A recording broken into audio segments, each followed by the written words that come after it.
За бүгдд нь өглөөний мэнд төргий. 10 сарын ээлжид 7-4-10 сургалтын мэдээллийн цагаа эхлүүлж байна. Өнөөдрийн мэдээллийн цагт бол төрийн албаны зөвлөлийн захиалгаар хийгдэж байгаа төрийн албан агчийн сэтгэл ханамжийн судалгаа түн ахвар тэгээд түнд нөлөөлж байгаа хүчин зүйлийн талаар захиалах судалгааны ажил явуулж байгаа.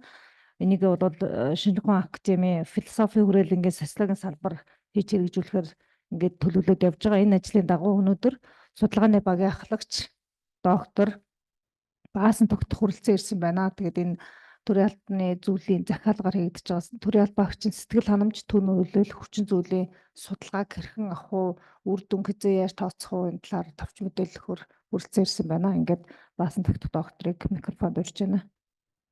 За баярлалаа. За та бүхэнд өглөөний мэнд хүргье. За өнөөдөр би та бүхэнд энэ судалгааны зорилго ач холбогдлын талаар нэг багахан хэмжээний мэдээлэл өгье. За ингээд танилцуулга эхлэе. За энэ судалгаа маань анх болохоор 6 сарын үед хэрэгжиж явах үед бол нэлээд өргөө үрээтэй сэдв бол нэлээд өргөө үрээтэй яригдчихсэн.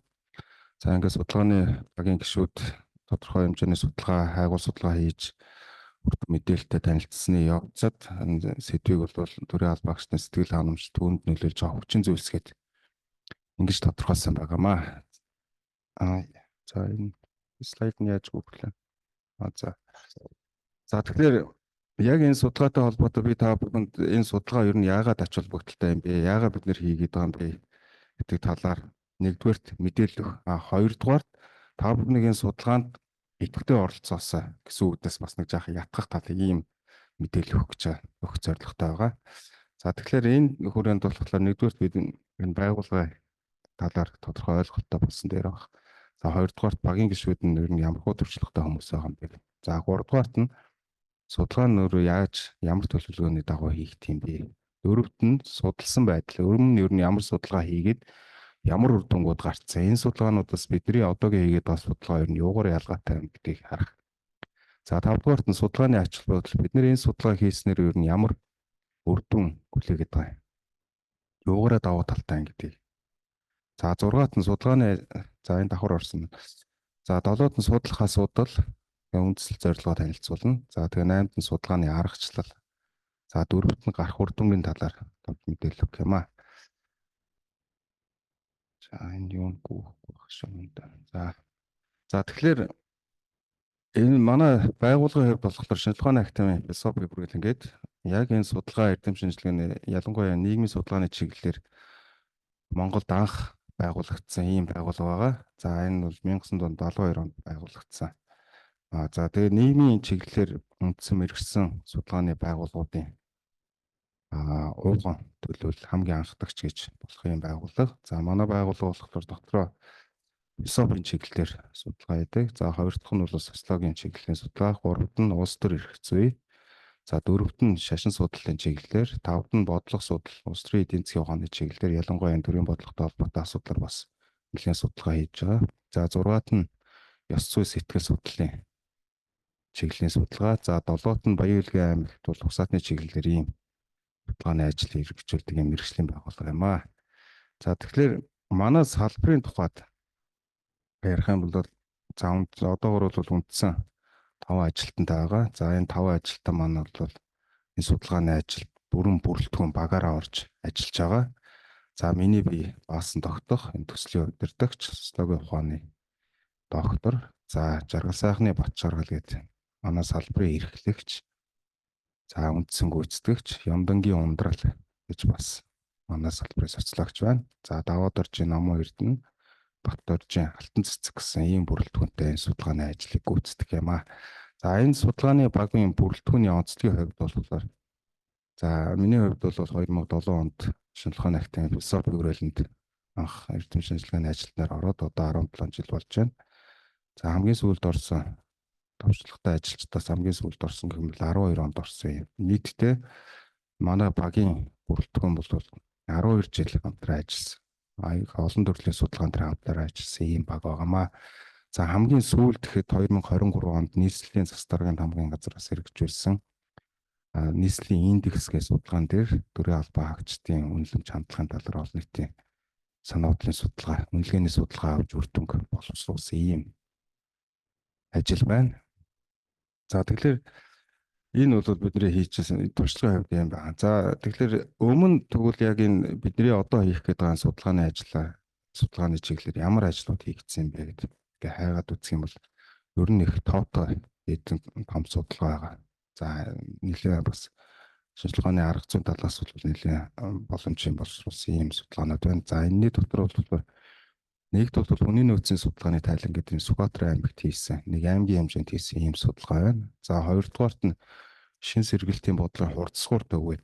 Энэ төвөөс 2023 онд төрийн албан хаагчийн цахим асуулга, төрийн албан хаагчтай ярилцлагын судалгаа гэсэн үндсэндээ нэг судалгааг хоёр аргаар хийсэн судалгааны тайлан ингээ гарсан байна. За дөрөвдүгээрт нь төрийн захиргааны албан хаагчийн ёс зүйн дүрмийн хэрэгжилт хийсэн шинжилгээ гэдэг удирдлагын ахтамаас 21 онд хийсэн ийм судалгаа. За 5 6 дээр болохоор за манай багийн гишүүдийн хийсэн ийм судалгаа. Төрийн албан хаагчийн эрх хариуцлагын үнэлгээ гэдэг энэ 2018 онд нийслэлийн засаг даргын дамын газартай хамтарч хийжсэн ийм судалгаа. За өнөөдөр төрийн албан хаагчдын дунд эрх гэж нэг хэлж байгаа, эрх гэж нэг хоёр янзаар хэлээд байгаа. Энэ асуудлыг бол өнөөдөр бас нэлээд яригддаг болсон байна. За эргээд хариуцлагатай ажиллах, үр дүнгээ мэдээлэх гэсэн үндсэн агуулгатайгаар гээд төрийн албанд бол нэлээд алдсан ойлголт хэрэглээ болсон байна. Ажлыг үнэлэх, төрийн албан хаагчтай ажлыг үнэлэх бас нэг шалгуур болж байгаа шүү. За түрүү ярьсан хөгжлийн индекс гэдэг 23 онд хийсэн ийм судалгаа байна. За энэ манайхаас хийсэн энэ хоёр судалгааны хувьд болохоор юугаар онцлог вэ гэхээр энэ эрх хариуцлага гэдэг төрийн албан хаагчид яаж ажлынхаа үр дүнг олон нийтэд мэдээлэхийн хариуцсан тайлбарлах гэдэг арга зүй аргачлалыг нь нэвтрүүлээд эргээд үнэлгээ хийх энэ аргачлалыг боловсруулснараа энэ бас Монголд нэлээд ач холбогдолтой анхны судалгаа нь төрийн албаны хувьд бол одоо ач холбогдолтой арга зүй болсон ийм судалгаа болсон. За тэр хөгжлийн индекс гэдэг энийг болохоор бид нар бас анхудаа төрийн албан хаагчдын ажлыг ер нь яаж үнэлж индексжүүлж болох юм бэ гэдэг шалгуур үзүүлэлт аргачлалыг боловсруулад 23 онд туршаад үр дүнгээ гаргасан. Ер нь бол нэлээд сайн ажилласан ийм индексийн арга зүй аргачлал болсон байгаа. Тэгэхээр энэ орон нутгийн хувьд ч гэсэн ашиглах боломжтой байна. За тэгэхээр эндээс нэгдүгээрт энэ мэдээллийг харахын зэрэг хоёрт нь бол өөр бас агуулгын ширтэй юм эндээс харж болж байгаа. Юу гэхээр за та бүхэн эхний энэ шаардлагсан өснөгтөн доторх юуг хараарай. За хүний нөөцийн суурь судалгааны тайлан дээр доктор сурвалжтай ажиллах тэр боломжийг нь тодорхойлох зорилготой юм байсан. За тэр хурцгуур төвөөс хийсэн судалгаа нь төрийн албанаас гарахад нөлөөлж байгаа нийтлэг шалтгааныг илрүүлэх гэдэг. Ерөөсөө л төрийн албан хаагчдын шилжилт хөдөлгөөний доктортой байдлыг хангах чиглэсэн зорилготой ийм судалгаа байгаа. Асуудал тэгээд шалтгааныг тодорхойлох гэсэн энэ чиглэлийн ийм судалгаа. За хоёр дахь тэр ногооноор дугуулсан хоёр үзнэгтээр та бүхэн бас анхаарай. Энэ дээр юу харагдж байгаа нэхлээр төрийн албан хаагчдыг үүргэжүүлэх хоёрдугаар тэр үйл ажиллагаа ажлын үр дүнг нь үнэлэхэд чиглэсэн чиглэлээ ийм ерөнхий ийм хоёр хандлагаар бол төрийн албан хаагчдын дунд судалгаа хийж байгаа. За энэ дээр тодорхой хэлсэн байна. Шилжилт хөдөлгөөнийг тодорхойлох, үүргийн гүйцэтгэлийг үнэлэх гэдэг. За ёс зүйн үнэлэх, хариуцлагын үнэлэх гэдэг. За энэ ажлын шаардлагын дагуу эсвэл жилийн эцсийн ажлын дүгнэлт гэх юм аа. Энэтэй ер нь нэлээд төстэй үүргийн үнэлгээ гэдэг. За нийтлэг байдлаар бол үндэсний хэмжээнд ямар байна гэх мэтчлэн ийм байдлаар хийж байгаа. За ийм хоёр өмнө хийсэн судалгаануудаас бид нэр ийм хоёр зүйлийг харж болж байна. За тэгвэл бид нар энэ судалгаа хийхийн ач холбогдол нь юу юм байгаа юм бэ гэдэг асуудал саяны энэ судалгаа хийсэн судалгаануудтай холбоотой гарч ирж байгаа. За тэгэхээр эхний бүлэг асуудлын хувьд сая бид нэр 6 судалгааны ажилтнаа танилцлаа. Тэгэхээр эндээс бид нэр юуг харах гэдэг нь гэхээр ийм олон төрлийн судалгааны ажлуудыг нэгтгэн заагуулчлах гэдэг зорилготой. Одоогийн бидний хийх гэдэг судалгаа. Тэгэхээр саяны энэ хийсэн судалгаа болгон дээрх ашигласан арга зүй, аргачлал, шалгуур үзүүлэлтүүдийг бид нэр яг одоо энэ судалгаанд оруулж ирж байгаа. Маш нарийн одоо юу тооцож янз бүрийн материал уншиж судалж гадны орнуудын туршлагатай харьцуулах гэх байдлаар ингэж байна. За хоёрдугаарт нь өнөөдөр саяны ялангуяа өмнөх хүснэгтэн дээр энэ шаарлуулсан хэсэг дээр энэ асуудал ба шалтгаан шийдэл гэсэн энэ хандлагаас илүүтэй өнөөдөр тухайн ажилтан ажлын байранда сэтгэл ханамжтай байгаа мó үгүй юм уу? Энэ сэтгэл ханамж нь юунаас нөлөөлж доктортой эсвэл доктортой бос байгаад байна вэ?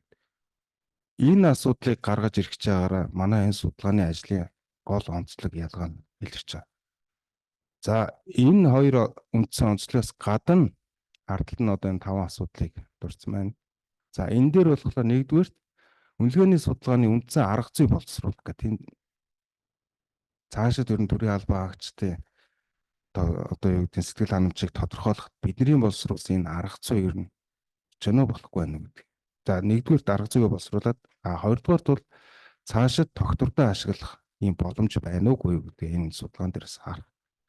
За гуравдугаарт нь бидний энэ боловсруулсан арга зүй хэрэглэгдэхүүн маань болохоор яг амьдрал дээр та бүхний одоо ажлын байрны дээр орчин нөхцөлийг бодиттой үнэлэх тэг боломжийг олгож байна уу? За олохгүй байгаа бол бид нэр цааш тэнийг яаж сайжруулах юм бэ? За юу нь илүү байгаа юм бэ? Ингээд сайжруултыг гэдэг. За дөрөвдүгээрт нь за энэ судалгааг авснаар энэ мэдээж анхны судалгаа, анхны ер нь өргөн үрэг хамарсан ийм судалгаа учраас дата мэдээллийн суурь энэ судалгаанаас эхлээд бүрдэх байх гэсэн ийм таамаг хүлээлттэй энийг хийж байгаа. За тэгээд энэ дата мэдээлэл хэрвээ ингээд цааш жил тутам байна уу эсвэл 4 жил тутам байна уу төрийн албаны зөвлөлөөр дамжуулаад дата мэдээлэл жил энэ тодорхой давтамжтай цуглуулснаар та бүхний одоо ажлын байрны орчныг сайжруулах чиглэсэн бодлогыг төлөвлөхөд илүү гүн үрээтэй боломж гарцууд нэгдэх юм аа. За 5 дугаарт нь бид төрийн албаны одоо сэтгэл ханамж нөлөөлж байгаа хүчин зүйлийг байгууллага болгон дээр эсвэл хувь хүнтэй уулзах болгонд өөр асуудлууд ярьдаг. Тэгэхээр энэ судалгаагаар бид нэгдсэн ерөнхий ойлголт төрье. Байгууллагын удирдлагууд ямар ойлголттой? За дунд түвшний удирдах албан тушаалтнууд ямар ойлголттой? За ажил гүйцэтгэх мэрэгжилтнүүд албан хаагчдын ямар ойлголттой? За энэ бүгдийг нэгтгээд дараад Монголын төрийн албан хаагчдын талаар ерөнхий ойлголт гарч ирэх юм аа. За ийм ач холбогдол байгаа учраас бид энэ судалгаа хийх гэж байна.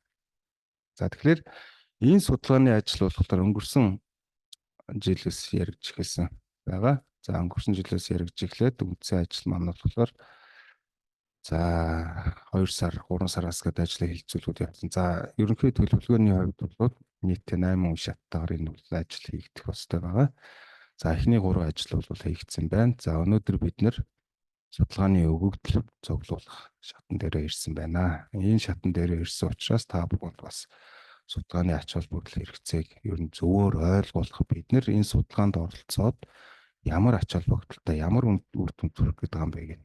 Ингээ ойлголт өгчих юм бол бидний судалгааны өгөгдөл цуглуулах ажил маань богино хугацаанд маш чанартайгаар бүрдэх юм болов уу гэсэн ийм хүлээлт байгаа учраас та бүхэнд энэ мэдээллийг өгч байгаамаа. За тавд нь судалгааны мэдээлэл за анхдагч боловсруулалт хийх гэдэг энэ бол өгөгдөл цуглуулсны дараа хийгдэх ажил. Тэгэхээр бидний хувьд хамгийн одоо шаардлагач байгаа хүлээлт байгаа гол зүйл маань болохоор та бүхнийг бол өөрөө бас ажилтнуудаа судалгаанд маш идэвхтэй оролцуулаад цаашид бид нар одоо 25 оноос бидний таны за миний очиж үйлчлүүлэх байгаа газрын ажилтнуудын сэтгэл ханамж өндөр байх юм бол төрийн ажил ажлын үр дүн өндөр заавал нийтийн дунд ч гэсэн бас хэрэг хандлага төлөвшөх ийм боломж бүрдэх юм а. Тэгэхээр та бүхэн маань энийг маш сайн ойлгоод энэ судалгаанд идэвхтэй олцгохаа гэж бодож байна. За тэгэхээр дараагийн ажлууд та бүхэн бас судалгаа шинжилгээний чиглэлээр ойлголттой байгаа гэж бодож байгаа учраас энэ дараагийн асуудлуудыг энэ дээр ингээ орхиё. За тэгэхээр Энэ судалгаагаар судалгаа маань ямар зорилготой юм бэ гэхлээр төрийн албаагчдын сэтгэл ханамж түн нөлөөлж байгаа хүчин зүйлсийг тодорхойлох. За тэгээд ажлын байранд ажиллах орчинд тулгарч байгаа асуудал, бэрхшээл тэдгээрийг шийдвэрлэх ямар боломжууд байна гэдгийг харах үндсэн зорилготой. За үндсэн зорилт нь энэ зорилгын хүрээнд бол үндсэн хоёр зорилт тавьжуулж байгаа. Нэгдүгээрт бол сэтгэл ханамж түнд нөлөөлж байгаа хүчин зүйлсийг тодорхойлох. За хоёрт нь төрийн албаагч тулгарч байгаа бэрхшээл за шийдвэрлэх арга замыг тодорхойлох гэсэн үндсэн хоёр зорилттой ийм жил байгаа. За тэгэхээр судалгааны зорилт ерөөхдөө ингэж тусгагдсан боловч за судлаачдын судалгааны багийн гишүүдийн зүгээс бас мэргэжлийн ёс зүйн хувьд бас бидний анхаарах ёстой зүйл үүдэг. Тодорхой зүйлийг тодорхой нэг асуудлаар хязгаарлаад орхих биш. За энэ сэтгэл ханамж гэдэг эсвэл бэрхшээл гэдэг асуудлыг эргэн тойронд үүсч болох ямар асуудлууд вэ? Тэр бүхнийг бас тодорхойлох зорилготой судалгааны асуулга эрхлэгдэхүүнийг бас зохиомжилж явсан байгаа. Тэгэхээр энэтэй холбоотой бас нэмж тэмдэглэхэд судалгааны асуулгын маань хэмжээ жаахан их болсон байж магадгүй. Гэхдээ тэрнээс төвөрлгүй нийт төрийн албаагчид за тэгээ цаашлаад таны ажлын байрны орчин сайжрна гэдэг эерэг хүлээлт хандлагаар та бүхэн бас судалгааны асуулга бичлэх юм бол бас өөрт ядралгүй төвөгшөөлгүй бас нэг аятайхаа ингээ бөглөө дуусгах юм боломж байгаа гэдэг бас тэмдэглэх хэрэгтэй байна. За тэгэхээр бидний хувьд болохоор үндсэн энэ судалгааг бол асуулгын аргаар авч байгаа. Онлайн асуулгын аргаар. За тэгэхээр энэ судалгааны төвөрт нийт 220 мянган төрийн албаагчдаас тодорхой төлөөллийг төвөрлж авна. За энэ төвөрлөлтийг бол бид нэр санамсаргүй байдлаар хийж байгаа. Энэ болохоор санамсаргүй төвөрийн одоо програмчлал байдаг. За энэ програмын тусламжтай бид нар за Өмнөговь аймгийн 3 төс сумын төрийн албаагч нэг хүнийг ингэ сонгоод та энэ асуулганд бүглэнэ үү гэдээ тавьсан байх юм бол энэ таныг тэр бус хүмүүсээс онцолж ялгаад энэ судалгааны мэдээллийг авч байгаа асуудал биш. Таныг судалгааны одоо тэр төвөр сонгодог тохиолдолд төвөрт оролцогчийг сонгодог тэр програм маань манай энэ судалгааны асуулгыг хариулах маш тохиромжтой хүн байна гэж төвөрлж сонгож байгаа гэдгийг бол маш сайн ойлгох хэрэгтэй байгаа. За тэгээд бас давхар энэ төрийн албаагчтай ер нь бол нэг ярих төрийн албаагчдын дунд намын харьяат хүмүүсээс эсвэл дээдлийн албан тушаалтнуудаас айх эмээх ийм хандлага байдаг нь бол нууц биш. Тэгэхээр хэрвээ танд судалгааны асуулгыг бөглөөд өгөөч гэсэн ийм мэдээлэл, мэйл, албан загтал очих юм бол та тэрнээс сандрах айд сандрах шаардлага байхгүй. Тэр мэдээллийг мэдээж бидний зүгээс явж байгаа боловч таны өгсөн мэдээлэл хэнд ирэх үү гэхээр манай судалгааны багийнханд ирэх юм. Манай судалгааны багийнханд ирж байгаа учраас таныг бид нэр одоо юу гэдэг таны өгсөн мэдээлэл магадгүй сөрөг мэдээллүүд тэнд дунд байхыг үгүйсэхгүй. Гэхдээ тэр мэдээлэл дундаас бид нэр таныг цэцгээ юм уу болд тэр аймгийн тэр сум тэр албан байгууллагад ажилладаг гэдэг ингээд таних ерөөсөө боломж байхгүй. Энэ дээр нэр ус регистрийн дугаарч гэдэг юм хувийн тэр яг албан бүртгэлтэй холбоотой тэр мэдээллүүд ирэхгүй зөвхөн судалгааны мэдээлэл боловсруулахад ашиглагдах шинжилгээ хийхэд ашиглагдах тэр хувийн ерөнхий мэдээллүүд л юм байна. Тэгэхээр та бас энэ судалгаанд оролцохдоо айдсгүйгээр өөрийнхөө үнэн бодит нөхцөл байдлыг хариулаад ингээ явах хэрэгтэй юм байна. За тэгэхээр энэ асуулга маань болохоор түрүүн нэлээд том шүү бас залхахгүй жаахан өөдрөг байдлаар эерэг хандлагаар хүлээж аваад энэ асуулгад хариулаарай гэдэг манай юм ч та. За ерөнхийдөө би энд бүлэглээд оруулсан байна. За нэгдүгээрт нь бол хувийн мэдээлэл, ерөнхий мэдээлэл шүү. Энэ болохоор таныг цэцгээ юм уу болд гэдгийг таних мэдээлэл гэсэн үг биш. Тэгэхээр энэ дээр санаа зовлтоо гэсэн. За таны өгсөн мэдээлэл эргээд мэйлээр ирэхгүй автоматар дата дээр дата баз үүсгэж байгаа сан дээр хин гэдг нь хаанаас ирж байгааг нь мэддэхгүйгээр тэнд шууд ороод явах юм аа. Тэгэхээр бас нэг айцгүй байх, бас нэг үндсэн юм. Нөхцөл нь энэ. За хоёрдугаарт нь хөдөлмөр эрхлэлтийн байдал гэдэг ингэж байна.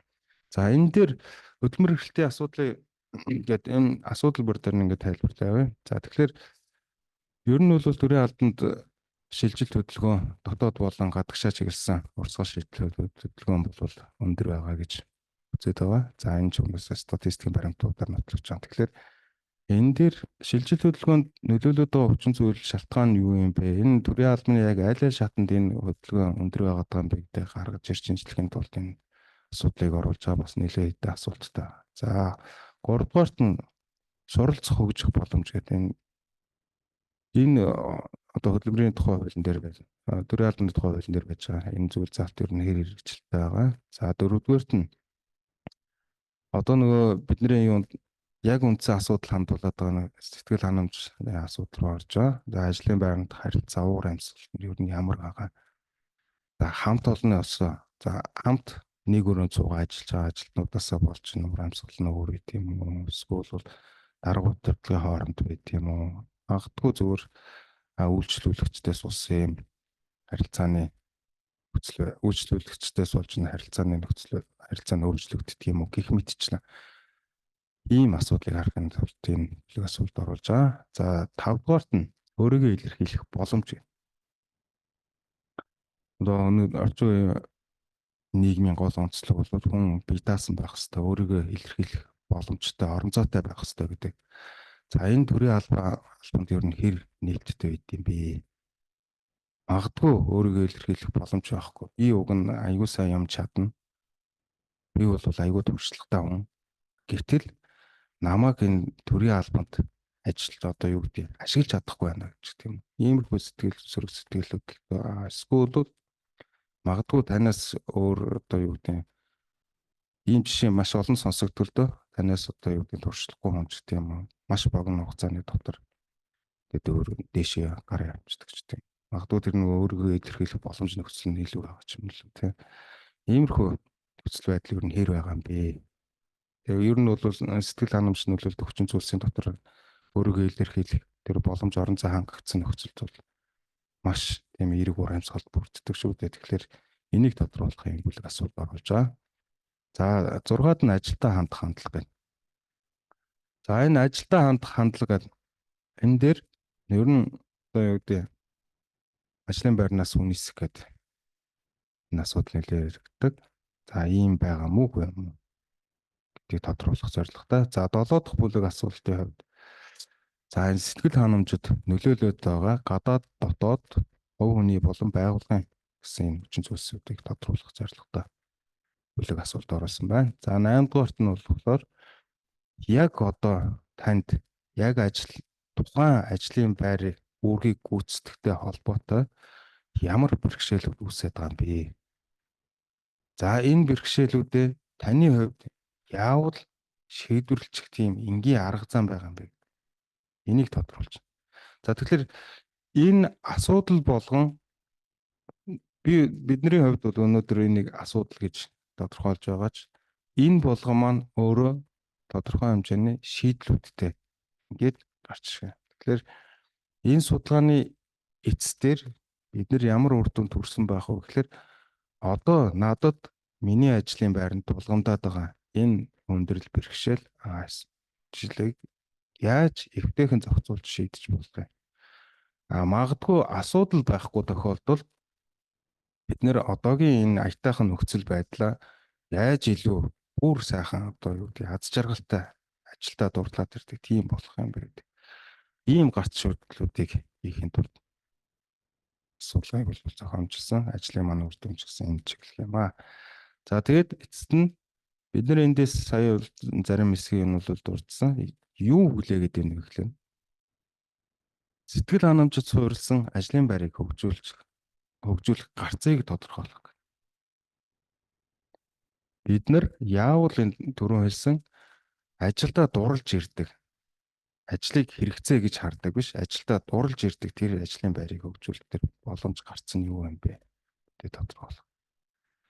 За хоёрдугаарт нь хувь хүн хөгжих чиглэл боломж арга зам нь юу ямархуу байгаад байгаа юм бэ? За семинар гэдэг нутгийн бол бүстэй аймагта Улаанбаатарт гэх мэтчлэн ингээд хийдэг. Өөр аятайхан боломж чиглэлүүд юу нь юу байгаа юм чиглэл нь үлээлт байна. За 3 дугаарт нь өөрийн бие гэх цэцгээ юм уу болд гэдэг хувь хүний эгог илэрхийлэх боломж нь ер нь боломж гарцсан нь ер нь ямар байгаа юм бэ? Энийг яаж бид нэр бий болгож болох юм бэ? За дөрөвдүгээрт нь ажлын байранд дарамт ямар дарамт хинээс ирээд байгаа. Энэ дарамтуудыг яаж арилгаж болох юм бэ? За тавдугаарт нь ажлын байранд альва бэрхшээлийг шийдвэрлэх боломж гарцууд нь юу вэ? Ийм байдлаар бол үр дүнгээ өсөөлж байгаа.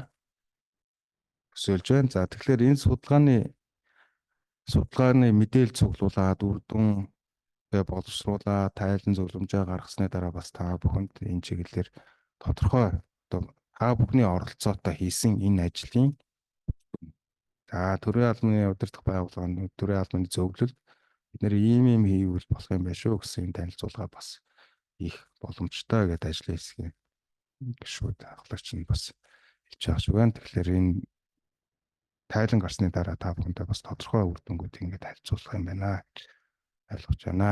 За ингээд анхаарал хандуулсан та бүхэнд баярлалаа. За манайхан судалгааны мэдээлэлтэй холбоотой асуулт байвал бичээрэй.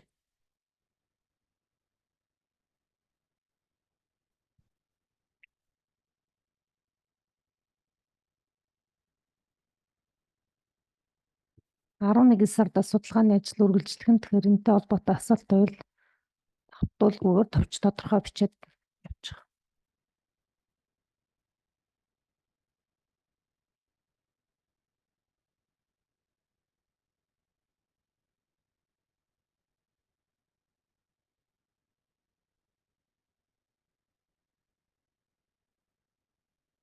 Асуулт орж ирдэг энэ.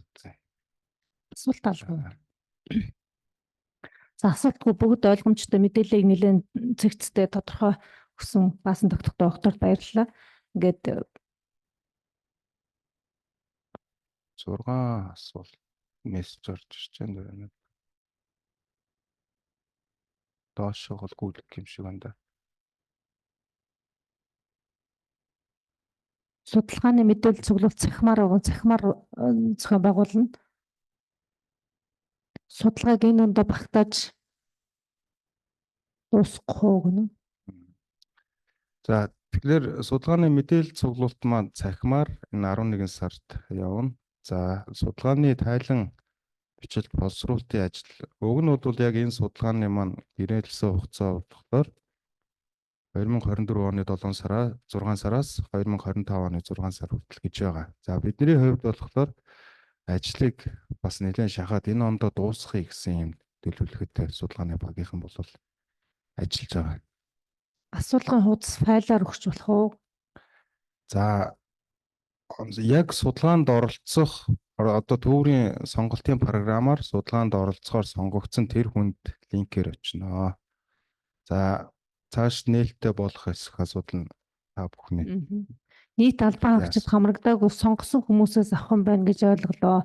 Албаны мэйл хаягт мэдээлэл ирэх үү?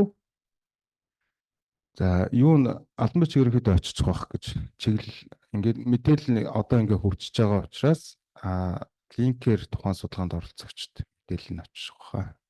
Загтлын хамт. Судалгааны үр дүн үндэслэн ямар ажил арга хэмжээ авч хэрэгжүүлэхээр байгаа вэ гэн. За энэ бол манайтай холбоотой асуудал. Бид нар эхлээд энэ төрийн албан хаагчийн сэтгэл хангамжийн судалгаагаа аваад судалгааны үр дүнд цаашид бид нар ямар арга хэмжээ авбал зүгээр вэ гэдэг асуудлыг зохион байгуулна. Тэгэхээр энэ эхлээд судалгааны ажилдаа манайхаа идэвхтэй оролцоод явж хэрэгтэй. Тэгээд дараагийн асуудыг бол зохицоор нь бодлогын хувьд шийдвэрлэхээр зорж байгаа. За тэр юунд Google формоор авах гэж байна шүү. Энэ MS форм байсан та. Microsoft-ийн. Тэгээ Microsoft-ийн формоор ер нь төстэй нэг асуудал үүсэх баха. За тэгээ судалгааны асуулгыг оруулахдаа болохоор асуулт бүр дээр яаж хариулах зааварчилгааг бид нэр оруулаад өгнө. Тэгээд заашгүй хариулах хэвээр асуулт болон за тодорхой алгасах боломжтой тэр асуултуудыг бас оруулаад төвчлөр та бүхэнд хүндрэлт баг гарах баха. Хамгийн гол нь манайхан төвөрт хамрагдаж байгаа төрийн албан хаагч маань судалгаанд идэвхтэй бүрэн гүйцэд хариулаад явбал одоо судалгааны үр дүн бодиттой гарахад Мм. тусдсан болно шүү гэдгийг За. анхаарах хэрэгтэй. Тийм. Энэ дээр бас дахиад нэг юм нэмээд хэлээ. Тэгэхээр магадгүй тань дээр тэр асуулгын форм очсон байгаад за энэ олон хүн орж байгаа чинь миний хамаарал бүгээр ингээд болж байгаа гэж юусаа хандж болохгүй. Магадгүй танд тулгамдж байгаа асуудал өөр олон хүнд тулгамдж байхыг үгүйсэхгүй. Гэтэл сонгогдсон та байгаад орохгүй болох юм бол тэр асуудалд ороод байгаа олон хүний асуудал бас шийдэгдэхгүй хоцорч байгаа. Эрсдэлтэй учраас та маш хариуцлагатайгаар, маш нухацтай цааш тэр нь бол энэ төрийн албан хаагчдын ажиллах орчин боломжийг ингээд дээшлүүлэхэд хэрэгтэй юм шүү гэсэн ийм нэг өөрөмсгийн эерэг хандлагаар хандаад орох юм бол бидний ажил аанаж иргэдэлгүйгээр одоо яв нэгдүгээр хоёрдугаар бидний гаргаж ирэх гээд байгаа тэр асуудал, бэрхшээл, проблемуудыг бид нэр таны асуудал дээр үндэслээд төрийн албаны зөвлөлт. Учираас та өөрийгөө нэг хүн надаар дутхгүй гэж голохгүй. Би энэ нэг хөдөлгөөний нэг цаашид төрийн албан хаагчдын магадгүй ажиллах орчин нөхцөл надаас хамаарна гэдэг ингээд өөрөмсөг байдлаар хандаад судалгаандаа бүх оролцоорой гэж хүсэж байгаа. За Судалгааны олон аргаар авах уу, ярилцлага энэ тэрээр байна. За энэ зөвхөн онлайн асуулгынхаа аргаар л явна. Судалгаанд хамрагдах албан хаагчийг яаж сонгох вэ? За судалгааны энэ төвөр дээр тохиолдлын санамсаргуу гэдэг ингээд төвөрийн янз бүрийн олон аргууд байдаг. Бид нэр болохоор санамсаргуй төвөрийн аргыг ашиглана. За энэ санамсаргуй төвөрийн аргыг ашиглахдаа тохиолдлоор одоо жишээлбэл та бүхэн лотоны бөмбөг яаж ундаг вэ? Тэрнтэй адилхан онлайн програм ашиглаад судалгаанд оролцох ч бас гоё явах юм аа. Тэгэхээр нийт 220 мянган албан хаагчаас хинж энэ судалгаанд оролцож магадгүй. Тэгэхээр та бүхэн байгууллагын дарга удирдлагууд мэрэгчлэнүүд зөндөө орж байгаа учраас байгууллагында бас энэ мэдээллийг хүргээд явуучих юм бол тухайн хүн маань бас мэйлээ шалгаад ч юм шалахгүй эсвэл томилтоор явуулсан тохиолдол байна шүү дээ. Тэгэхээр богино хугацаар нэгэ шалгах тэр боломжийг нь бас мэдээлэл тарааж бүрдүүлээрэй гэж үзэж. За энд нэг хүн их чухал асуудлыг хөндсөн байна. Энэ нөгөө хамрах хүрээг нэлээд өргөн оролцуулмаар байна гэх. Энэ дээр бол улс төрийн захиргааны төрийн үйлчилгээний гэх мэт бүх одоо төлөвлөлийг англи зэрэглэлээр оролцуулан хамруулахаар төлөвлөж байгаа. За судалгааны асуудал нуршсан их хэмжээний байгаад байдаг. Энэ тал дээр анхаарч үзэх үү?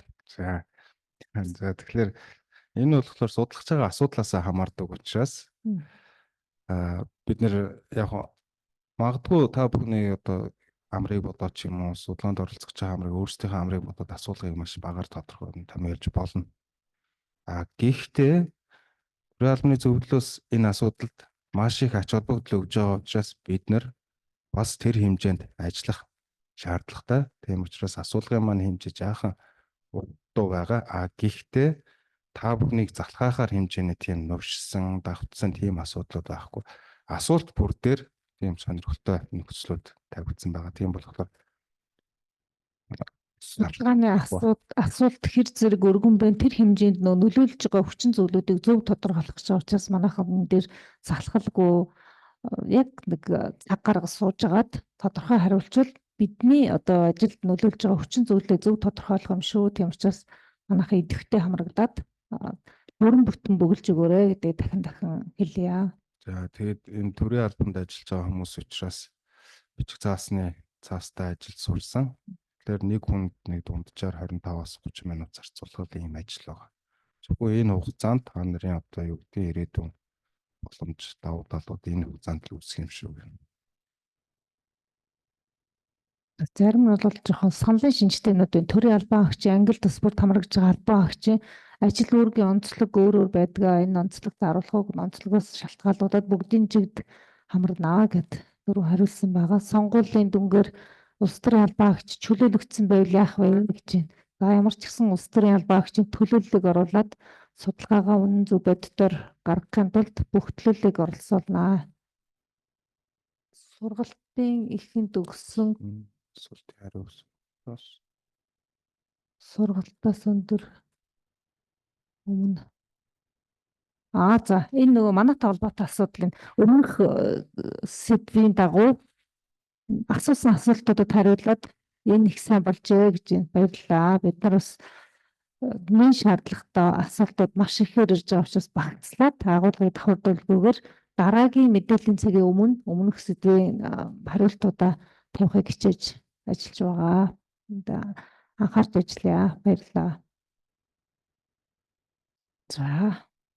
За ингээд өнөөдрийн мэдээллийн цагт мэдээллийг тодорхой дэлгэрэнгүй өгсөн Аасан тогтохтой огтод баярлалаа. Ингээд өнөөдөр идэвхтэй оролцсон бүх төрлийн албаагчдаа талархал илэрхийлье. Ингээ 11 сарын 7-4-10 мэдээлэл бол тэр чигтээ ёс зүйн сэдвээр мэдээлэл өгөхөөр төлөвлөсөн байгаа. Ингээ дараагийн сургалтанд идэвхтэй хамтран ажиллахыг та бүхнээс хүсье. Баярлалаа. За баярлалаа.